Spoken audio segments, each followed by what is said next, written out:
আমি Gandachhara divisional committee TF tribal employee ফেডারেশনের অভিযোগ আমি এই গত কয়েকদিন ধরে যে ঝড় বৃষ্টির কারণে যে এই গাছ জায়গা ঘর বাড়ি যে নষ্ট হয়ে দিয়ে গেল, সে নষ্ট হয়ে যাওয়ার কারণে তারা যে পানি তলে অনেক অসুবিধে কারণে তারা স্কুলে দেখে বিরক্ত দিনে তারা তারা কিছু বাইক নয় সামান্য কিছু হলেও তারে আমি তারারে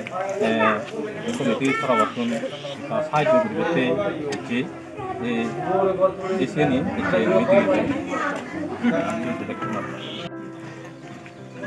নমস্কার, আমরা আজকে 44 রেমেভেলি ত্রিপুরা এমপ্লয়িজ ফেডারেশনের উদ্যোগে আমরা আমাদের দুই চাকমা বিসি আন্ডারের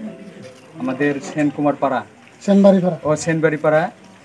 এই পাড়াতে আমাদের সেনবাড়ি পাড়া জেডি স্কুলে যারা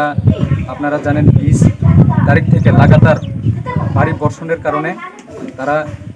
সেনবাড়ি স্কুলে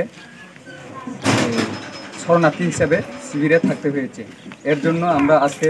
ত্রিপুরা এমপ্লয়িজ ফেডারেশন রাইমাভেলি ব্লক কমিটির পক্ষ থেকে আমরা তাদের জন্য কিছু আমাদের তরফ থেকে কিছু সহযোগিতা করার জন্য আমরা এসেছি। প্রায় এখানে 28 ফ্যামিলিস এখনও রয়ে গেছে, তাই আমরা আজকে আমাদের এমপ্লয়িজ কমিটি ত্রিপুরা এমপ্লয়িজ কমিটির উদ্যোগে আমরা তাদেরকে কিছু চাল এবং potatoes, salt, oil, dry fish তাদের জন্য আমরা আজকে এনেছি।